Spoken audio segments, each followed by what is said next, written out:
Donc, c'est ça. Voilà. OK. Pourquoi une prise de poids est souvent objectivée à la ménopause? Ben, sachez que la ménopause, c'est chez la femme, hein? C'est les choses. C'est la période de reproduction qui est finie, là. Ça met un terme à la période de reproduction. C'est souvent vers l'âge de 50 ans, mais ça peut être avant un petit peu 45, ça peut être un petit peu plus tard 55. Puis, il y a toutes sortes de symptômes désagréables. Je n'ai pas encore vécu ça, mais je sais que ça a l'air... En tout cas, on s'en rend compte. Sachez, par exemple, qu'il existe l'andropause chez l'homme, même si beaucoup d'hommes me disent que c'est pas vrai, là, mais je vous taquine, les messieurs. Donc, il y a des petits symptômes aussi qui viennent avec ça. Donc, les femmes prennent environ, en moyenne, un 2 à 2,5 kg. C'est qu'on parle d'un à peu près 2 kg, c'est à peu près... jusqu'à 10 livres, là, on pourrait dire à peu près, 5 à 10 livres. Fait que des fois, c'est plus aussi, là, mais il y a des raisons pourquoi aussi. Cette prise de poids s'observe particulièrement durant la période de transition. C'est vraiment autour de la ménopause, on pourrait dire autour de 45 ans, quand il y a des symptômes, puis des fois, les symptômes sont même pas apparus, mais on dirait que voyons, cette année, qu'est-ce qui se passe? Je suis plus gonflée, je me sens plus coincée dans les pantalons. Pourtant, il me faisait, il y a une couple de mois passés. Puis ça dure environ sur 3-5 ans. Ils disent 3 ans, mais c'est un 3-5 ans. Fait que les kilos s'accumulent un petit peu. L'affaire, dans le fond, l'option pour essayer d'éviter ça, c'est d'optimiser son alimentation, d'essayer de manger le plus équilibré possible, d'essayer de bouger au quotidien. Hein. On ne change pas la recette chanceuse, c'est celle-là qui est chanceuse. C'est qu'il faut rien être constant, régulier, puis poursuivre. Même si on a 40, 50, 60 ans, il faudrait être actif. Actif différemment, mais actif. Les causes de cette prise de poids sont nombreuses. On parle souvent de la diminution du taux d'estrogène. On parle aussi de la diminution de la dépense énergétique. Hein. Souvent, on devient un petit peu plus sédentaire. Là, on se dit, mais gars, je vais ralentir. J'ai travaillé pas mal toute ma vie, ou on se met à travailler moins un petit peu. Mettons, on se dit, on va commencer une pré-retraite, mais tu sais, on est peut-être un petit peu plus... je dis pas qu'on travaille pas à la maison, mais des fois, on fait un petit peu plus de divan, peut-être un peu. Les nouvelles habitudes alimentaires, tu sais, des fois, on se dit, je vais prendre ma petite coupe de vin rouge, je peux me le permettre. Sachez aussi que habituellement, à 20 ans versus à 50 ans, on est plus un petit peu responsable financièrement. C'est qu'on peut se permettre un peu plus de resto, un peu plus de sorties, un peu plus de vin. Fait que c'est ces petites choses-là qu'on ajoute. On les ajoute. On n'ôte pas quelque chose pour en ajouter. On fait rien que l'ajouter. Puis, la dépense énergétique du métabolisme devrait être réduite. Nous, on rajoute la petite coupe de vin, mais on devrait, dans le fond, ôter la petite coupe de vin plus ôter autre chose. Fait que c'est ça l'affaire, là.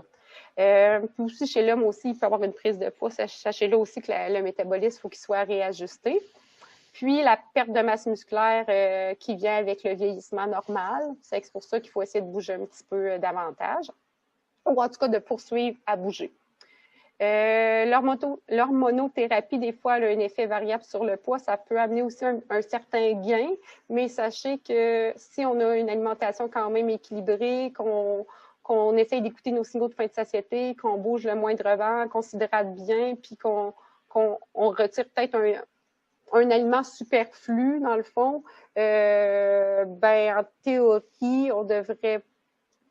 L'hormonothérapie ne jouerait pas tant que ça non plus. Là. Super. Alimentation saine pour nos ados, pour nos enfants. Il y avait une question par rapport à ça. Qu'est-ce qu'il y en est de la nutrition au niveau de la vision des enfants? Ben, sachez que c'est là qu'on apprend les bonnes habitudes de vie. Là. Avant 5 ans, c'est là qu'on développe les goûts. C'est là que l'enfant va apprendre à goûter puis à être le moins difficile possible. Puis, avant l'âge de 12 ans autour, là, c'est là que les habitudes de vie, dans le fond, vont poursuivre puis vont être capables de les apprendre et de les modifier. Je dis pas qu'on n'est pas capable à 18 ans, là, mais c'est plus dur. Afin de manger sainement, les ados devraient déjeuner tous les matins, chose que, malheureusement, encore de nos jours, on ne voit pas. Puis déjeuner tout le matin, on parle de la fameuse assiette équilibrée, c'est qu'il devrait avoir une protéine, avoir une source de fibres minimalement, puis un grain entier. Boire beaucoup d'eau. et non les fameux breuvages du commerce. Et on sait que les fameux lattés ou les fameux jus sont très, très disponibles pour eux à cet âge-là parce qu'ils deviennent un peu indépendants des fois à dire « je peux aller m'acheter ça, j'ai quelques sous ». L'alimentation hautement transformée fait partie de leur alimentation, malheureusement. Ça devrait être limité le plus possible. De même que les boissons sucrées, les aliments de l'extérieur tels les restos. Fait que je dis pas que faut enfermer notre enfant, là. C'est pas ça que je dis, mais pas du tout. Mais tu sais, c'est vraiment la base. Si nous, à la maison, on essaye de préparer plus de repas, on essaye de dire un restaurant aux 2 semaines, parce qu'oubliez pas que le parent, c'est lui qui fait l'offre alimentaire. Tu sais, vous procurez l'alimentation pour vos enfants. Fait que lui, il va choisir dans ce qu'il y a à la maison.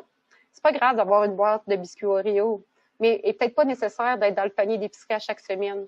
Quand il n'y en a plus, il n'y en a plus. Puis au pire aller, la semaine d'après, ça sera un panier de fruits. Puis dans 2 semaines, on pourra racheter autre chose. Là. Mais c'est souvent, on se dit, on va tout avoir de tout pour qu'il y ait la variété, parce qu'on veut pas les brimer. Mais au bout de la ligne, ben c'est sûr qu'ils vont aller vers la boîte de biscuits avant d'aller manger la banane, là, habituellement. À moins qu'ils ont été habitués à manger des fruits en collation. C'est un gros contrat être parent, puis on le fait tout du mieux de notre choix. Je suis pas encore rendue là, mais j'aurai des croûtes à manger, je demanderai conseil quand ça arrivera assurément. Des habitudes alimentaires saines et l'activité physique peuvent contribuer vraiment à diminuer le risque d'obésité chez nos enfants, qui est en augmentation malheureusement. Puis sachez qu'on peut pas traiter une obésité chez un enfant quand il a 10 ans, là, parce que là, ça va le faire complexer. Fait que, tu sais, il faut essayer, on va pouvoir le traiter, mais plus quand il va être rendu plus proche de l'âge adulte. C'est sûr qu'il va avoir pris d'autres kilos rendus là, mais trop souvent, j'ai des parents qui viennent me voir et me disent, là, il est gros, là, fait quelque chose, là. Mais tu sais, je peux pas, à 10 ans, le raisonner, tu sais, son cerveau n'est pas encore développé pour ça. Lui, il mange peut-être parce qu'il y a des sentiments, justement, qu'il éprouve, puis il mange. Ça fait que là, c'est plus difficile. C'est avec le temps ça va aller, ou sinon, ça va être avec les parents qu'on va essayer de travailler davantage. En bref, l'adolescence est une période de croissance rapide. Les adolescents ont davantage de besoins en nutriments. Ils mangent beaucoup, ça nous coûte cher, je le sais. Je le sais pas parce que j'en ai pas, mais en tout cas, mes parents, on était 4 puis ils disaient qu'on coûtait cher, mais c'était toujours très, très drôle. Pour soutenir les besoins nutriments pour soutenir la croissance de leurs os, entre autres, c'est que tout ce qui est produits laitiers ou en tout cas dérivés, là, les aliments riches en calcium, ça n'est pas obligé d'être des produits laitiers, mais des aliments riches en calcium sont intéressants parce qu'on optimise dans le fond, le ratio de calcium jusqu'à l'âge de 25 ans. C'est qu'on on le cumule dans nos os, puis après 25 ans, ben, ça commence à diminuer. Fait que c'est important d'avoir un bon ratio de calcium jusqu'à, mettons, 20-25 ans. Puis après ça, ben, c'est de le maintenir. Mais on ne pourra pas en cumuler après 25 ans, ou plus ou moins. Le fer aussi va être très important, puisque, entre autres, les jeunes femmes vont commencer leur menstruation. C'est que c'est important d'avoir des bons ratios de fer. Chez l'homme aussi, c'est important. Il y a plus d'hommes qu'on pense qui font aussi de l'anémie. Sachez que les nutriments sont vraiment, vraiment importants pour le développement du cerveau. Par exemple, justement, les sources d'oméga 3 de bons gras vont être primordiales pour la croissance du cerveau. Fait que c'est un juste milieu, mais c'est d'aller chercher un petit peu de tout, puis d'essayer d'aller chercher le moins transformé possible, mêler à une hydratation, puis une sédentarité réduite va faire que le développement de notre petit humain va être optimisé. C'est pas mal ça. Donc, là, j'ai des nouveaux amis qui sont arrivés entre-temps. Puis, je vais reprendre du début mes questions. Vous avez eu comme les questions de la fin. On va recommencer du début. Bienvenue à tous, soit disant passant. Ici. Donc, je vous rappelle, moi, c'est Mélanie, je suis nutritionniste. Bonjour. Quels sont les meilleurs aliments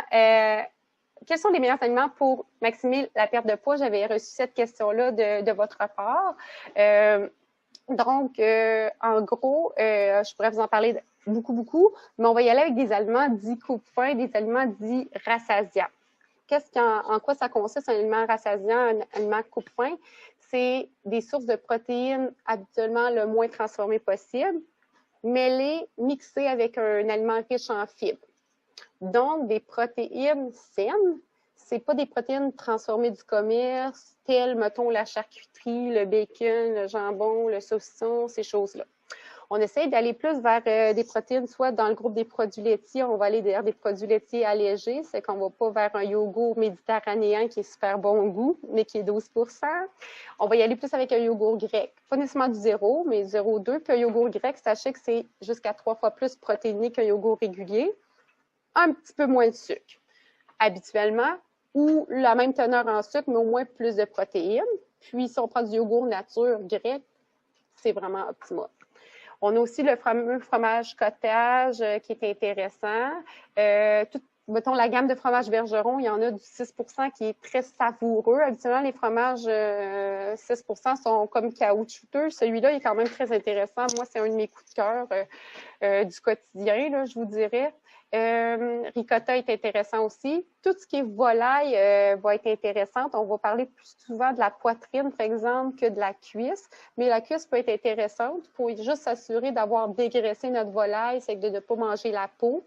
Puis, on évite les charcuteries de volaille. On préfère vraiment le petit poulet qu'on cuit, ou sinon, on peut l'acheter, un petit poulet barbecue, par exemple, pré-cuit du commerce, là, mais qu'on ôte la peau puis on le dégraisse. Là. Ça peut être pour les petits dîners rapides.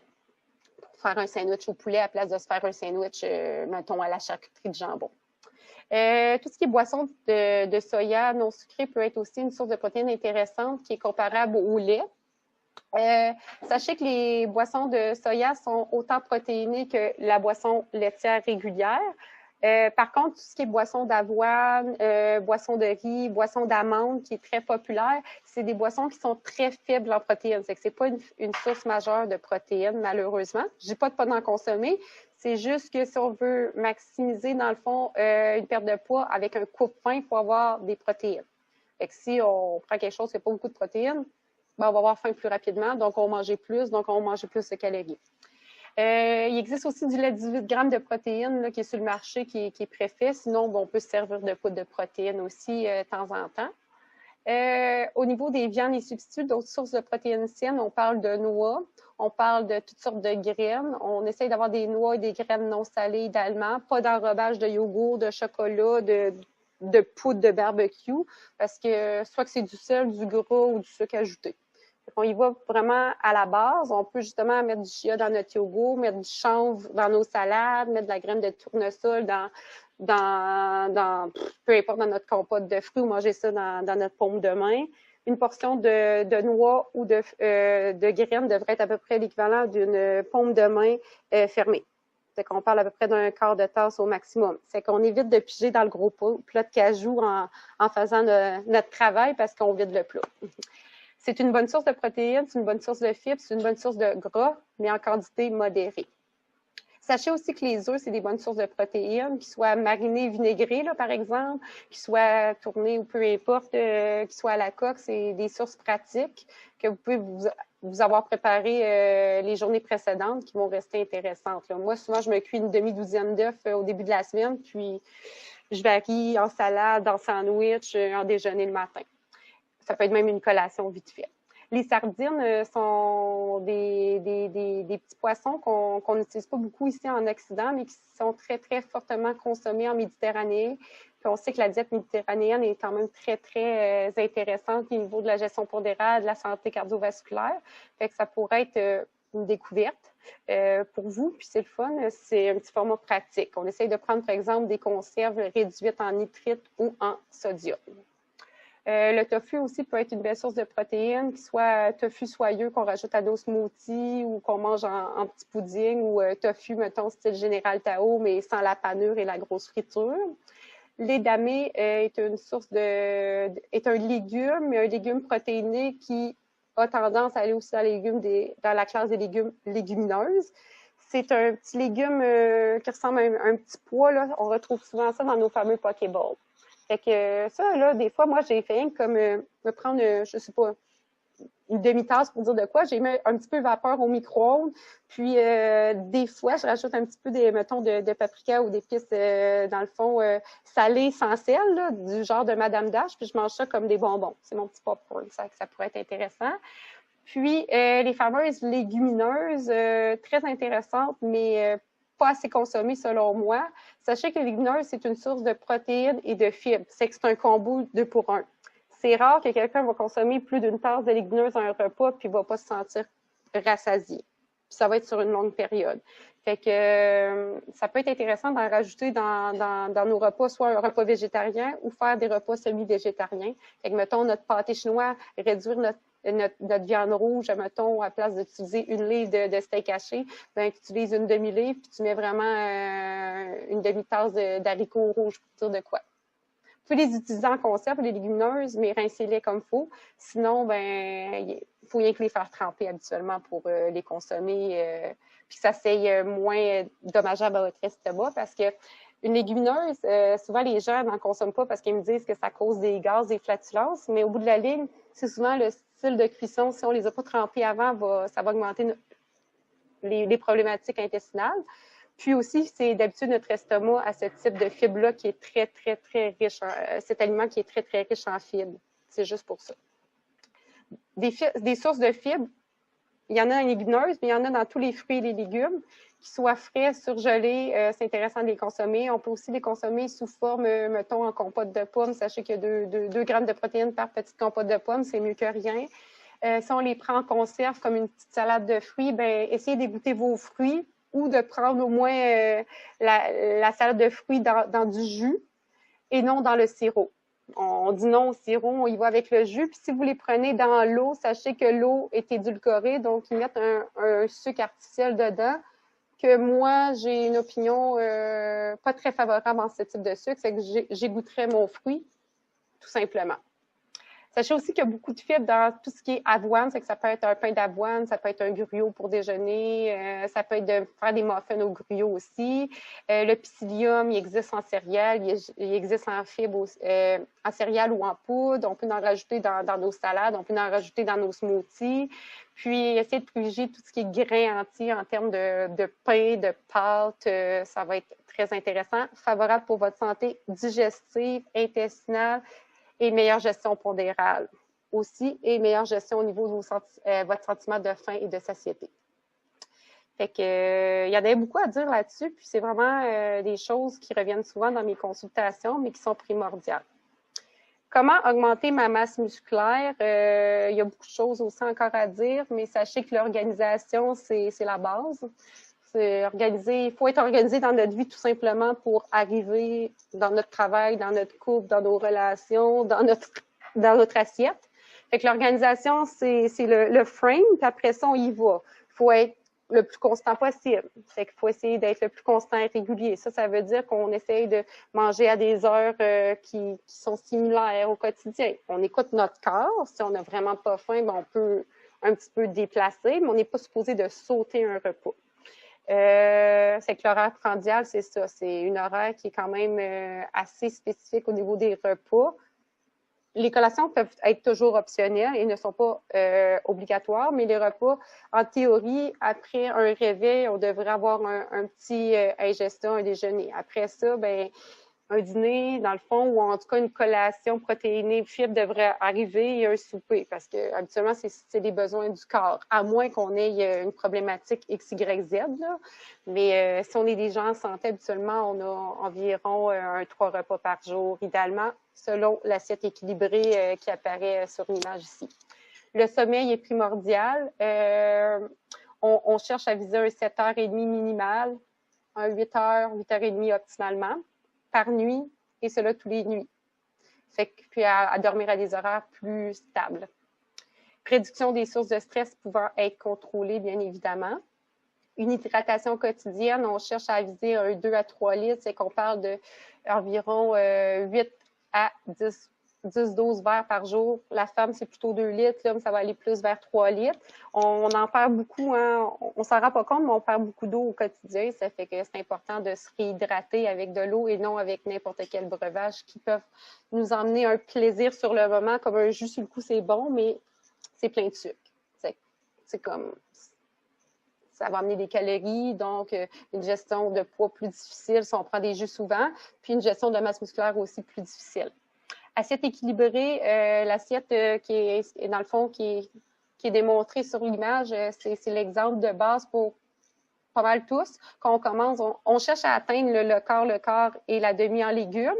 Par contre, j'ai mis un tiers dans ma diapo et ce n'est pas une erreur. C'est que ça se peut aussi qu'on soit un tiers, un tiers, un tiers pour débuter. Si on n'a pas de légumes du tout, j'aime mieux que vous ayez un tiers de légumes ou un quart pour débuter, un tiers puis vous rendre à une demi que pas du tout.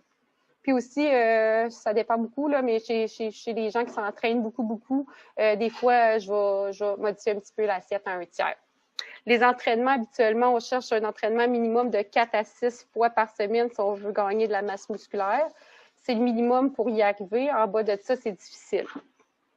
Sur cela, collation pré-post-entraînement, ça va être aussi intéressant pour gagner de la masse musculaire. Ben, à vrai dire, c'est comme primordial. On ne peut pas s'entraîner le ventre vide. Si on s'entraîne tôt le matin et on n'a vraiment pas faim, allez-y au moins avec, par exemple, un fruit, une compote de fruits pour vous donner un gain de glucides, un gain d'énergie qui va être rapidement digéré puis retiré lors de votre entraînement. Puis après ça, ben, vous prenez votre déjeuner comme collation post-entraînement après l'entraînement. Si vous entraînez plutôt l'après-midi, ben, si vous avez mangé, ça fait rien qu'une heure et demie, ben, vous n'avez pas besoin de rien prendre. Mais si vous avez dîné à midi, vous entraînez à 3h30, ben, ayez souvent un fruit comme pré-entraînement.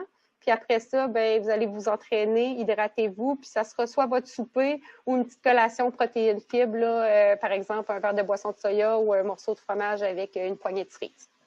Fait que ça va être intéressant. On pourrait en parler plus vivement en sciences nutrition. Un environnement sans fumée, bien évidemment.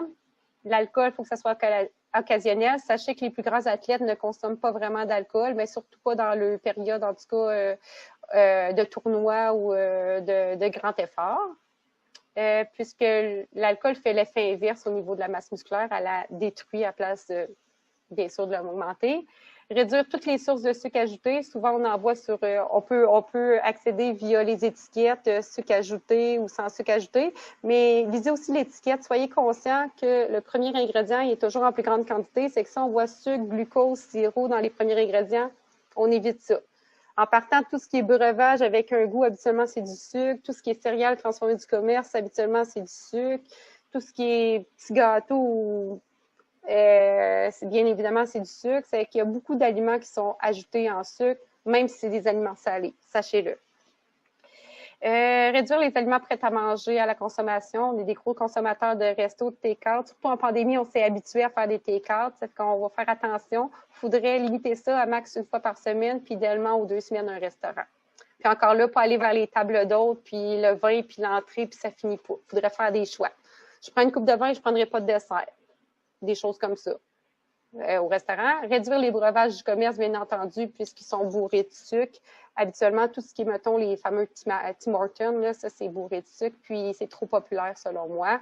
Les fameux kombucha, je dis pas que c'est mauvais, mais souvent, ils sont additionnés de sucre. Les smoothies du commerce, c'est additionné de sucre, ou ils disent sucre naturel, saveur naturelle, mais un jus, habituellement, a 5 cubes de sucre par tasse de jus. Donc, c'est pas mal ça pour les breuvages. Oui, Pascal, je crois que tu me sonnes l'alerte. Je vais terminer avec celui-là, tiens. On va y aller tant qu'à voir la photo. On m'avait demandé supplément d'oméga 3, qu'est-ce qu'il y en est, vite comme ça. Supplément d'oméga 3, c'est pas, je dis pas que c'est essentiel à tous, là. Si on consomme 3 fois par semaine des produits de source marine tels truites, saumon, harengs, sardines, ces choses-là, en théorie, tu n'as pas besoin de prendre un supplément d'oméga 3. Par contre, la population en général n'en consomme pas assez d'oméga 3, puis c'est un gras qui est très, très bénéfique au niveau du développement du cerveau, peu importe l'âge, qui est très important aussi pour, dans le fond, faire un effet positif sur notre bilan cholestérol. Un bon oméga 3 habituellement devrait être composé de 500 mg d'AEP et de 500 mg d'ADH. Il n'y a aucun ou presque aucun oméga 3 sur le marché qui sont constitués autant de AEP et d'ADH. Le seul que j'ai retrouvé actuellement, c'est cet oméga 3 qu'on retrouve au Costco, qui contient 500 d'AEP puis 250 d'ADH, qui serait un bon choix versus les autres que j'ai analysés, en tout cas au Costco, dans les Walmart et tout ça. C'est que ça serait pas mal un choix intéressant qu'on pourrait prendre. Super, donc